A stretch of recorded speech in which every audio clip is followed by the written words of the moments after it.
নমস্কার বন্ধুরা, আশা করি আপনারা প্রত্যেকে ভালো আছেন, সুস্থ আছেন। আজকের যে বিষয়টা নিয়ে আমি আলোচনা করব সেটা হচ্ছে আমাদের শাহজাহান নাটক।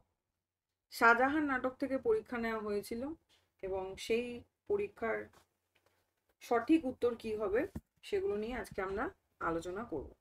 আচ্ছা, কথা না বাড়িয়ে প্রথম প্রশ্নে চলে যাই। শাহজাহান নাটকের 5টি অঙ্কের গর্ভাঙ্কগুলি পরপর সাজাও। সেটার সঠিক উত্তর হবে হচ্ছে 7 5 6 7 6। 7 5 6 7 6। আপনারা যারা পরীক্ষাটা দিয়েছেন অবশ্যই আপনারা মিলিয়ে নিন সঠিক হয়েছে কিনা। আর যারা দেননি আমি বলবো এই ভিডিওটা না দেখে আগে পরীক্ষার ভিডিওটা দেখে নিন, যেখানে আমি পরীক্ষা নিয়েছি। সেই উত্তরগুলো নিজে করবার চেষ্টা করুন। দরকার হলে খাতায় লিখে নিন আপনি কোন কোন উত্তর করছেন, একেরটা কত করেছেন, দুয়েরটা কত করেছেন, এরপরে আপনি অ্যান্সারগুলোকে মিলিয়ে নিন। আমি একদম চেষ্টা করেছি কিন্তু নেটের মতন করে কোশ্চেনগুলোকে দিতে। 2 হচ্ছে নিম্নলিখিত তালিকা দুটির মধ্যে সামঞ্জস্য বিধান করে সংকেত থেকে সঠিক উত্তর নির্বাচন করো। তাহলে প্রথমটার সাথে দ্বিতীয়টা মেলাতে হবে। এখানে আমরা নামগুলো দেখতে পাচ্ছি আর এখানে আমরা তাদের পরিচয় কে কি সেটা আমাদের দেখতে হবে। আচ্ছা, প্রথমে আমরা পাচ্ছি জাহানারা। জাহানারা আমরা জানি জাহানারা কে, জাহানারা কে সেটা আমাদেরকে এখানে বসাতে হবে। নেক্সট পাচ্ছি নাদিরা।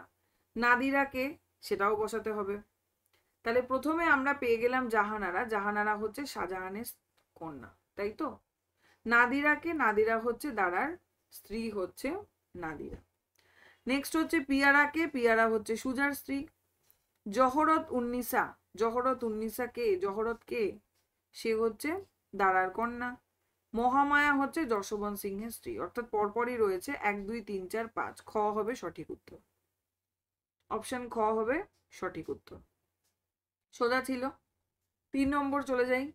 নিম্নলিখিত তালিকা দুটির মধ্যে সামঞ্জস্য বিধান করে সংক্ষেপ থেকে সঠিক উত্তর নির্বাচন করো। এখানেও আবার কোথাও পরিচয়ই চেয়েছেন, দেখে নি কি বলছে। সিপার, সিপারকে, সিপার আমরা জানি দারার পুত্র। প্রথমটা পেয়ে গেলাম 5 নম্বর, তাই তো। তারপরটা হচ্ছে মোহাম্মদ সুলতান। মোহাম্মদ সুলতান হচ্ছে ঔরঙ্গজেবের পুত্র, 4। তারপরে পাচ্ছি জয় সিংহ। জয় সিংহ হচ্ছে জয়পুরের অধিপতি, তাই তো, জয়পুর অধিপতি। যশবন্ত সিংহ হচ্ছে যোধপুরপতি, 2।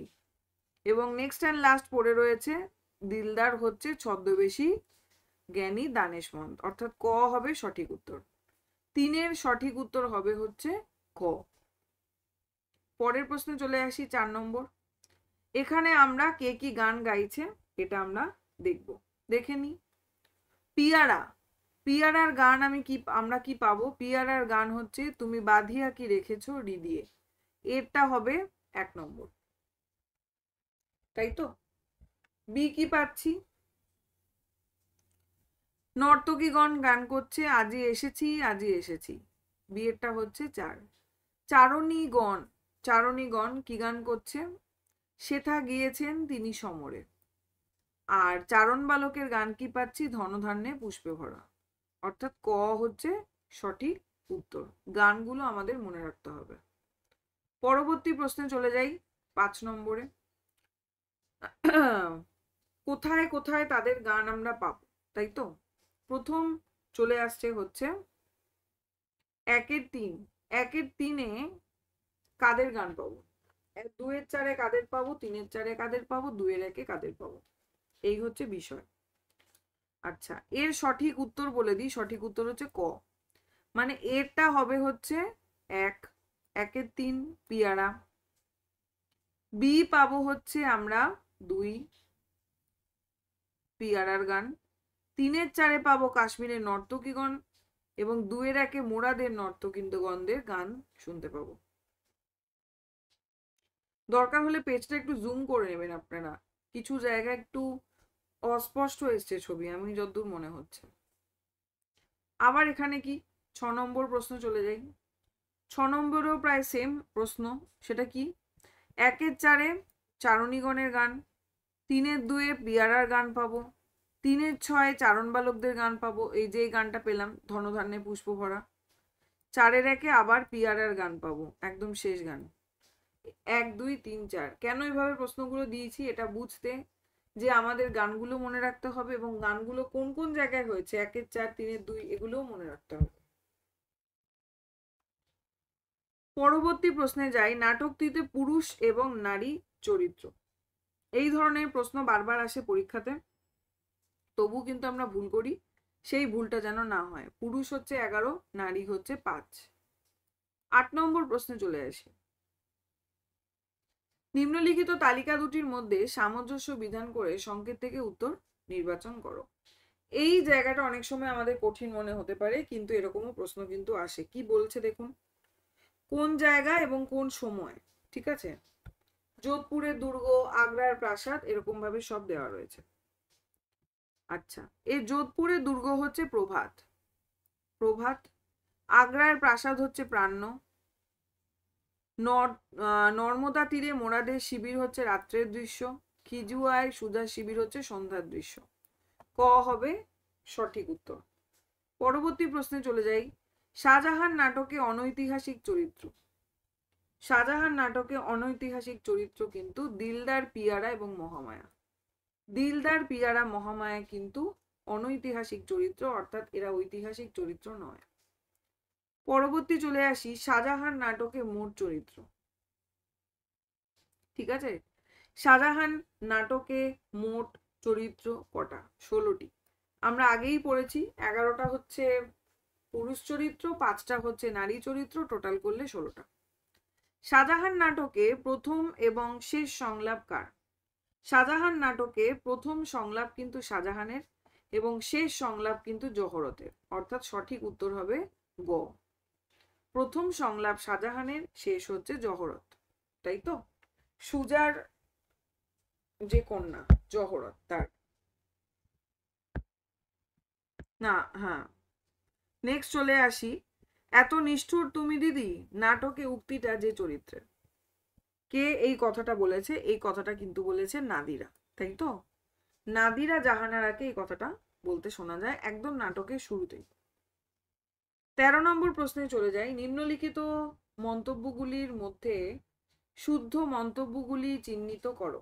পিতা আপনি চিন্তিত হবেন না, কোনটা কার উক্তি আর কি, আমাদেরকে সেটা বার করতে বলেছে। দেখে নি কি? আচ্ছা, পিতা আপনি চিন্তিত হবেন না উক্তিটি মোহাম্মদের। না, মোহাম্মদের মুখ থেকে এরকম কোনো উক্তি শোনা যায়নি। আমি আমার সমস্ত ক্ষমতা তোমায় দিলাম, উক্তি হচ্ছে শাহজাহানের, ঠিক বি হচ্ছে শুদ্ধ। আচ্ছা, তাহলে এভাবেও আমরা দেখতে পারি যে এ অশুদ্ধ, বি শুদ্ধ কোথায় রয়েছে? এখানে এ শুদ্ধ রয়েছে, এখানে এ বি সি শুদ্ধ রয়েছে, এখানে বি শুদ্ধ পাচ্ছি। আচ্ছা, একটু দেখে নি। কি অদ্ভুত শৌর্য তোমার, উক্তিটা যশবন্ত সিংহের। নো, একেবারেই নয়। কার্যসিদ্ধির জন্য শুধু একটা উপায়ের উপর নির্ভর করা উচিত নয়। আচ্ছা, এই কথাটা কে বলেছিল? না, শায়েস্তা খান। তাহলে আমরা এখানে পাচ্ছি হচ্ছে গ ঠিক, বা মানে কেন বলছি গ, কারণ এখানে বি শুদ্ধ, এসিডি অশুদ্ধ, এটা হবে সঠিক উত্তর। শাহজাহান নাটকে 3 নম্বর গানটা কার গাওয়া? তা 3 নম্বর গানটা কার গাওয়া? 3 নম্বর গানটা হচ্ছে মোরাদের নর্তকীদের গাওয়া, তাই তো? মোরাদের নর্তকীদের গাওয়া। 3 নম্বর গানটা কি সেটা মনে করতে হবে, এবং তাহলেই কিন্তু আমরা বুঝতে পারবো গানটা কে গেয়েছিল। 15 নম্বর নাটকে পিয়ারার কণ্ঠে গাওয়া, এই কোশ্চেনটা স্টার্ট দিয়ে রাখুন, এই ধরনের প্রশ্ন কিন্তু প্রতিবার আসে। পিয়ারার গাওয়া গান হয়তো হতে পারে, দেখুন এই যে প্রশ্নগুলো আপনারা প্র্যাকটিস করছেন না, এখান থেকে কিছু কোশ্চেন আপনারা কমনও পেয়ে যেতে পারেন, হতেই পারে। এর আগেও এই ঘটনাটা ঘটেছে, সুতরাং না হওয়ার কিছু নেই। তাই আমি বলবো অবশ্যই কনসেপ্টে মন দিন, কিন্তু এই ধরনের প্রশ্নই কিন্তু, এরকম ভাবে প্রশ্নই কিন্তু, বা এই কনসেপ্টে প্রশ্নই কিন্তু পরীক্ষায় আসবে। পরীক্ষাটা দেওয়ার পর অবশ্যই আপনারা আমাকে সেটা জানাবেন। আচ্ছা, এর সঠিক উত্তর কি হবে? প্রথম হবে হচ্ছে ই, জীবনে পুরিল না স্বাদ ভালোবাসি। গানগুলো পরপর মনে রাখতে হবে। তারপরে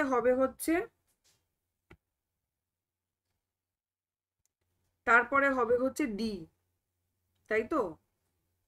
ডি হবে সুখের লাগিয়া এঘর বাঁধিনু, অনলে পুড়িয়া গেল, এই গানটা। ই ডি, তারপরে হবে হচ্ছে সি। সি হচ্ছে আমি সারা সকালটি বসে বসে। তারপরে একদম শেষে যে গানটা আমরা পাবো, শেষের গানটা যদি মনে থাকে, সই কে বা শোনাইল শ্যাম নাম, তার মানে এ লাস্টে হবে, তার মানে গ হবে সঠিক উত্তর, 15 গ। E D C B A হবে সঠিক উত্তর। পরবর্তী প্রশ্নে চলে যাই। আগ্রার যুদ্ধে পরাজিত হয়ে দ্বারা ড্যাশ সঙ্গী ও ড্যাশ লক্ষ্য শিবির মুদ্রা নিয়ে দুয়ারের দিকে পালিয়েছে। এর সঠিক উত্তর হবে 100 সঙ্গী ও 30 লক্ষ শিবির মুদ্রা। ঠিক আছে। নেক্সট হচ্ছে নাটকে উল্লিখিত পিয়ারা চরিত্রের মুখে যে দুজন বৈষ্ণব পদকর্তার নাম শোনা যায়। খুব গুরুত্বপূর্ণ একটা প্রশ্ন কিন্তু এটা। সেটা কি? কাদের কোন দুই পদকর্তার শোনা যায়? একটা হচ্ছে জ্ঞানদাস, একটা হচ্ছে চণ্ডীদাস। দুজনের পদ আমরা পাবো। একটা হচ্ছে সুখের লাগিয়া এঘর বাঁধিনু, আরেকটা হচ্ছে সই কেবা শোনাইল শ্যামনাম। একটা হচ্ছে জ্ঞানদাসের পদ, একটা হচ্ছে চণ্ডীদাসের পদ। নেক্সট চলে আসি 18 নম্বর। নাটকে দিলদার চরিত্রের কথায় যে যে বিষয়ের বিবরণ। এটা আবার স্টার্ট দিতে বলবো আমি, বিকজ এরকম ধরনের প্রশ্ন আসে। দিলদারকে আমরা অনেক শরীরের বিভিন্ন জায়গা, যেমন দাঁত, জিভ, নাক, কান ইত্যাদি নিয়ে কথা বলতে দেখবো, এবং আগে কোনটা বলেছে পরে কোনটা বলেছে এটা মনে রাখাটা কিন্তু খুব প্রয়োজন। এর সঠিক উত্তর কিন্তু হবে ক, প্রথমে দাঁত, তারপরে জিভ, তারপরে নাক, তারপরে কান। এবার আপনাদের মনে হতে পারে এইভাবে আমরা কি করে মনে রাখবো, এভাবে আমরা কিভাবে মনে রাখবো? দেখুন, আমাদের মুখমণ্ডলটা যদি আমরা ভাবি, আমাদের মুখটা যদি আমরা ভাবি, একদম নিচের পাটির যে দাঁত রয়েছে সেটাকে আপনি দাঁত ভাবুন, তাই তো? নিচের পাটির যে দাঁতগুলো রয়েছে সেটা দাঁত। ঠিক তার ওপরেই দেখুন জিভের অবস্থান রয়েছে আমাদের, তাই তো? জিভ রয়েছে। তাহলে নিচ থেকে শুরু করছে, তাহলে প্রথমে দেখুন দাঁতের কথা বলছে, তারপরে দাঁতের ওপরেই আমরা জিভ পাচ্ছি, আমাদের জিভের কথা বলছে। তার ওপরের পোর্শনে দেখুন আমাদের নাক রয়েছে, তাহলে তারপর নাকের কথা বলছে। নাকের একটু ওপরেই দেখুন আমাদের কান রয়েছে, তাই কানের কথা বলছে। এভাবে আমরা মনে রাখতে পারি তো? একটু আমাকে কমেন্টে জানাবেন তো। খুব বোকা বোকা হয়তো মনে হতে পারে যে ম্যাম এটা কি কোনো মনে রাখার প্রসেস, কিন্তু আমি বলবো এইভাবেই মনে রাখতে হবে। কারণ আপনি কিভাবে মনে রেখেছেন এটা এনটিএ জানতে চাইছে না, আপনি উত্তরটা করে আসতে পারছেন কিনা এইটা আপনার উদ্দেশ্য। সে আপনি যেভাবেই যাতাভাবেই মনে রাখুন না কেন। তাহলে আমি আমার মুখটাকে ভেবে নিতে পারি, এবং নিচের দাঁত, নিচের পাটির দাঁতটাকে ভাবতে পারি। দাঁত কেন নিচের পাটি বলছি, কারণ ওপর পোর্শন যদি আপনি ভাবেন তখন মনে হবে না ওপরের দাঁত, পাটির দাঁতটা নিচে তো জীব আছে, তাহলে তো হচ্ছে না। তাহলে আমাদেরকে কি ভাবতে হবে, নিচের পাটির যে দাঁত ওইটা হচ্ছে দাঁত, তার উপরে আমরা পাচ্ছি আমাদের জীব, তার উপরে অবশ্যই নাক আছে, এবং তার উপরে আমাদের কান আছে। এইভাবে নিচ থেকে ওপর আমাদের ভাবতে হবে, তাহলেই পরপর সিকোয়েন্স দেখুন হয়ে গেল। পরবর্তী প্রশ্নে চলে আসি 19 নম্বর। তর্কের সময় নাই, সিংহাসন চাও তো দ্বিরুক্তি করো না। এই কথাটা কে বলছে? ঔরঙ্গজেব বলেছে। কাকে বলেছিল? মুরাদকে বলেছিল কিন্তু, তাই তো? 20 নম্বরে চলে আসি। 20 নম্বর হচ্ছে বেলা বয়ে যায় ছোট্ট মোদের পানসি তরি। এই গানটা নাটকের কোথায় দেখা যায়? এটা হচ্ছে 3-4 কাশ্মীরের নর্তকীগণ যারা, তারা কিন্তু এই গানটা করছিল, তাই তো? নেক্সট হচ্ছে 21 নম্বর। নাটকে দিলদার চরিত্রের যে রূপ, খুব গুরুত্বপূর্ণ জায়গা। দিলদার চরিত্রকে আমরা দেখি বারবার বিভিন্ন রূপে দেখতে পাই, তাহলে দিলদার চরিত্রের রূপটা কি পরপর সেটা আমাদেরকে দেখতে হবে। এর সঠিক উত্তর কিন্তু হবে পাঠক, বিদূষক, রাজনৈতিক, দার্শনিক। প্রথমে ছিল পাঠক, তারপরে সে হয়ে গেল বিদূষক, তারপর সে রাজনৈতিক, তারপর দার্শনিক। পরবর্তী প্রশ্নে চলে আসি 22। নিম্নলিখিত তালিকা দুটির মধ্যে সামঞ্জস্য বিধান করে সংকেত থেকে সঠিক উত্তর নির্বাচন করো। দেখুন, খুব গুরুত্বপূর্ণ জায়গা আমি দিয়েছি। ঔরঙ্গজেব সিংহাসনে বসছে কবে, নাদিরার মৃত্যু কবে হচ্ছে, এই জায়গা কিন্তু খুব গুরুত্বপূর্ণ। এবার দেখুন, আমাদের ধরুন কিচ্ছু মনে নেই, মানে আমাদের এটা মনে নেই যে 2-2 কি ছিল, 4-এর সাথে কি ছিল, 4-3 কি ছিল, কিছু মনে নেই। কিন্তু যারাই আপনারা নাটকটা পড়েছেন অন্তত এটুকু তো মনে রয়েছে পরপর ঘটনা কি ঘটলো। তাহলে প্রথমে কিন্তু আমরা ঔরঙ্গজেবকে সিংহাসনে বসতে দেখি, তাই নয় কি? এই নাদিরার মৃত্যু, সুজা পিয়ারার মৃত্যু, দারার মৃত্যু, সবার আগে আমরা কি দেখি? সবার আগে আমরা দেখি ঔরঙ্গজেব সিংহাসনে বসছে। রাইট? এবং দেখুন এখানে সিকোয়েন্সটাও এমন রয়েছে 2-এর 2, 4-এর 7, 4-এর 3, 5-এর 4, বোঝাই যাচ্ছে কে সবার আগে। তাহলে আমরা কি বলতে পারি না সিংহাসনে ঔরঙ্গজেব সিংহাসনে বসেন 2-এর 2, অর্থাৎ এ হবে 1, তাহলে একটা পেয়ে গেলাম, তাই তো? এর পরে কি ঘটনা ঘটে আপনারা নিজেরা ভাবুন তো, যে এর পরে কি হয়? সুজা পিয়ারার মৃত্যু হয়, নাকি দারার মৃত্যু হয়, নাকি নাদিরার মৃত্যু হয়? ধরুন দারার স্ত্রী হচ্ছে নাদিরা, তাহলে এই দুজনের মধ্যে কে আগে মারা গিয়েছিল? আমরা জানি এই দুজনের মধ্যে নাদিরা আগে মারা গিয়েছিল, তাই তো? নাদিরা মারা গিয়েছিল এবং তারপর দারাকে মৃত্যুদণ্ড দেওয়া হয়েছিল, তার মুন্ডচ্ছেদ করা হয়েছিল ঔরঙ্গজেবের আদেশে, রাইট? তাহলে এইভাবে যদি আমরা ভাবি, তার মানে আমরা কি বুঝবো? নাদিরার মৃত্যুটা আগে হবে, তারপর দারার মৃত্যু বসবে, রাইট? এবং দুটো মৃত্যু কাছাকাছিই হবে, কারণ আমরা ঘটনাটা জানি যে নাদিরা মারা গেল এবং তারপরে দেখা গেল যে দারাকে সেখান থেকে মানে ধরে নিয়ে যাওয়া হচ্ছে, নিয়ে গেল, সে যাকে দুবার প্রাণ বাঁচিয়েছিল সেই কাজটা করলো, এবং তাকে নিয়ে যাওয়ার পরে দেখা গেল ঔরঙ্গজেব আদেশ দিল, শায়েস্তা খায়রা প্রত্যেকেই ওখানে ছিল, যে হ্যাঁ তার মুন্ডচ্ছেদ করে নেওয়া হোক, এবং তারপরেই করা হলো। তাহলে পরপর ঘটনা দুটো ঘটবে, এবং তারপরে ঘটনা আমরা ঘটতে দেখেছিলাম সুজা এবং পিয়ারা মারা গিয়েছিল। তাহলে আমরা কি ভাববো? এরপরে 2-এর 2 তো চলে গেল, তাহলে খুব কাছাকাছি কোনটা রয়েছে? 4-এর 3, তার মানে নাদিরার মৃত্যু 4-এর 3, তারপরেই কাছে রয়েছে 4-এর 7, তার মানে তারপরেই দারার মৃত্যু ঘটে 4-এর 7, সুজা পিয়ারার মৃত্যু হয় 5-এর 4। হলো কি উত্তরটা? মানে এভাবে ভেবে তো আমরা করতে পারি, সেটাই বললাম, এভাবে কিন্তু মনে রাখতে হবে। গ হবে সঠিক উত্তর, 1, 3, 4, 2, ঠিক আছে? নেক্সট চলে আসি 23। দিলদার চরিত্রটা নাটকে প্রবেশ করেছে, গুরুত্বপূর্ণ জায়গা। দিলদার চরিত্রটা কোন জায়গায় দেখতে পাই নাটকের, মানে কোন জায়গায় প্রবেশ করতে দেখতে পাই আমরা কিন্তু নাটকের একদম প্রথম অঙ্কে দ্বিতীয় গর্ভাঙ্কেই দিলদার চরিত্রকে দেখতে পাই, ঠিক আছে? পরবর্তী প্রশ্নে চলে যাই। ড্যাশ একটা কথা বলতেন মনে আছে? যারা মৃত্যুকে ভয় করে তারা জীবন ধারণ করার যোগ্য নয়। খুব গুরুত্বপূর্ণ জায়গা, কিন্তু খুব গুরুত্বপূর্ণ প্রশ্ন, উক্তিটা দিতেই পারে। কে বলতেন? কে এই কথাটা বলতেন? আসফ খা। আসফ খা কথাটা বলতেন, ঠিক আছে? পরবর্তী প্রশ্নে যাই। নিম্নলিখিত প্রশ্নটির মন্তব্য যুক্তি বিচার করো। কি বলছে? বলছে ওই একটা জিনিস যাহাপনা যা নিরাকার, ঈশ্বরের মতো ঠিক দেখানো যায় না। হ্যাঁ, এই কথাটা তো আমরা বলতে শুনি, ঠিক। কারণ দেখিয়ে দেওয়ার অবস্থা যখন হয় তখন সে আর ডাকে না। ঠিকই কথা, নাক ডাকা নিয়ে কথা হচ্ছে এখানে। তাহলে মন্তব্য যুক্তি দুটোই ঠিক। 25-এর হচ্ছে ক। 26 নম্বর প্রশ্নে চলে যাই। নিম্নলিখিত তালিকা দুটির মধ্যে সামঞ্জস্য বিধান করে সংকেত থেকে সঠিক উত্তর নির্বাচন করো। স্টার দিয়ে রাখুন প্রশ্নটাতে, খুব গুরুত্বপূর্ণ, এখনো আসেনি, এলেও আসতে পারে এবার। কি বলছে? কোনটা কি ঈশ্বরের ওপর চাল চেলেছে? কি? দয়াময় নিশ্চয়ই সে উদ্দেশ্য ছিল না। কোন কোন অঙ্গকে কোনটা কোনটার কথা বলা হয়েছে? দার্শনিক তত্ত্ব আবিষ্কার করে ফেললো।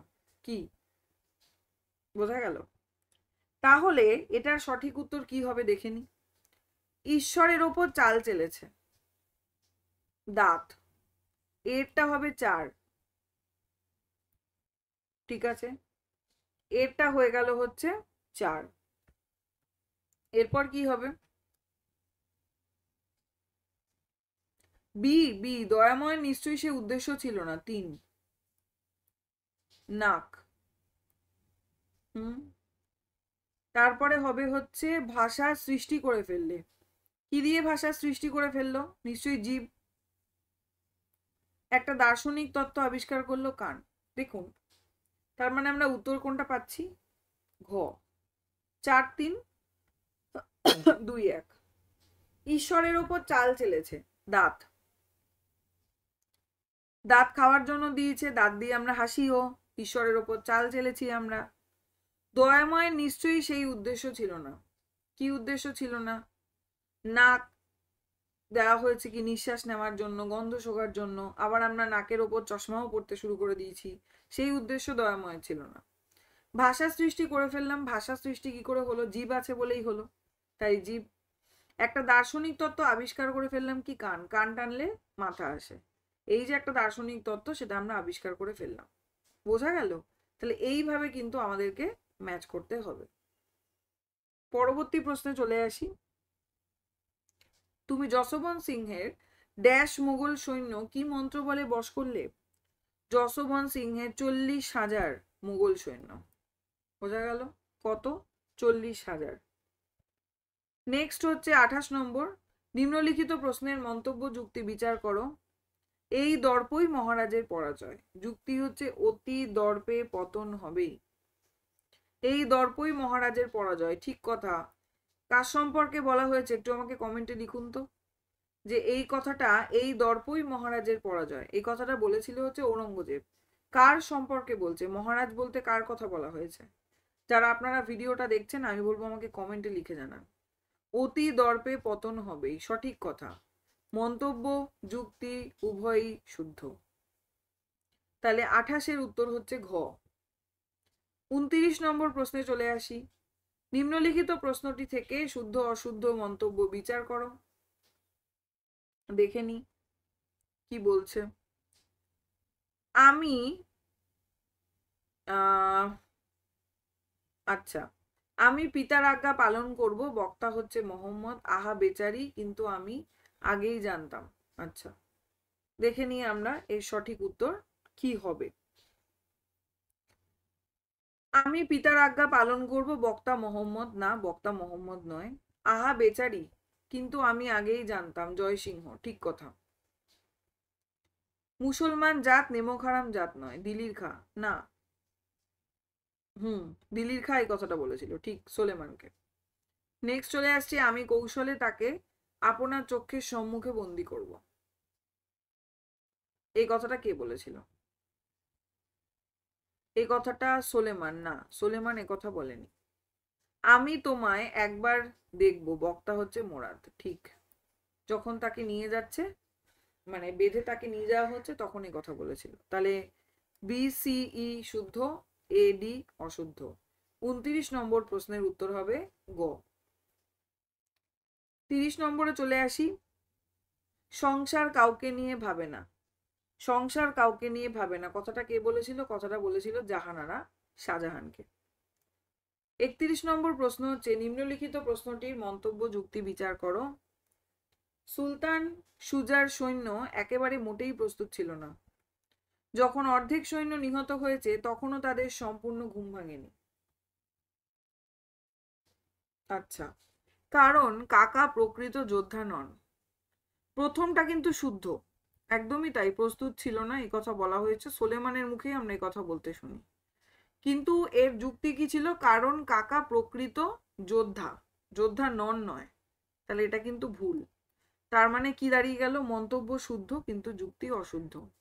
31-এর সঠিক উত্তর হবে খ, মন্তব্য শুদ্ধ যুক্তি অশুদ্ধ। নেক্সট হচ্ছে না, আমি পিতার আজ্ঞা পালন করব। নাটকে এই উক্তিটা যে চরিত্রের মুখে শুনতে পাওয়া যায়? মোহাম্মদ। খ।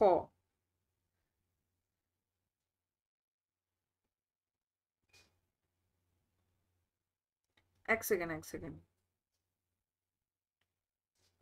না, আমি না, এটা তো হবে না। না, এক সেকেন্ড দাঁড়ান।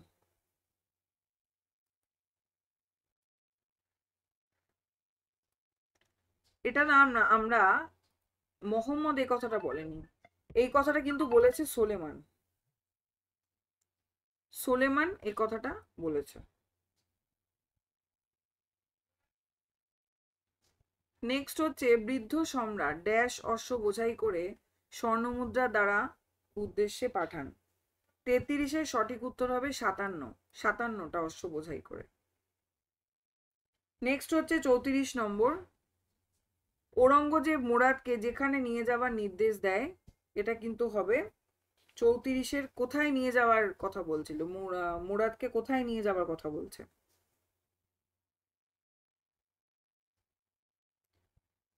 গুর্জর প্রদেশ, না আগ্রা, না মুঙ্গের, না দিল্লি? গুর্জর। নেক্সট হচ্ছে আমার বিশ্বাস যে পিতা মৃত, এই কথা কে বলছে? আমার বিশ্বাস যে পিতা মৃত, এই কথা বলছে কিন্তু সুজা। সুজার মুখে কথা শুনতে পাওয়া যায়। নেক্সট অ্যান্ড লাস্ট হচ্ছে যখন রাজায় রাজায় যুদ্ধ, তখন বন্য শিগাল তাদের মধ্যে সে দাঁড়ায় কি হিসাবে?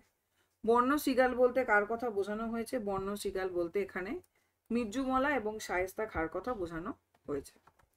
তাহলে এই হচ্ছে আমাদের সঠিক উত্তর। কোনটার কি উত্তর হবে আমি বলে দিলাম। আশা করি আপনারা প্রত্যেকে বুঝতে পেরেছেন। কোনো জায়গা যদি কিছু অসুবিধা মনে হয় অবশ্যই আপনারা আমাকে কমেন্টে জানাবেন। আজকে এ পর্যন্তই। ধন্যবাদ সকলকে।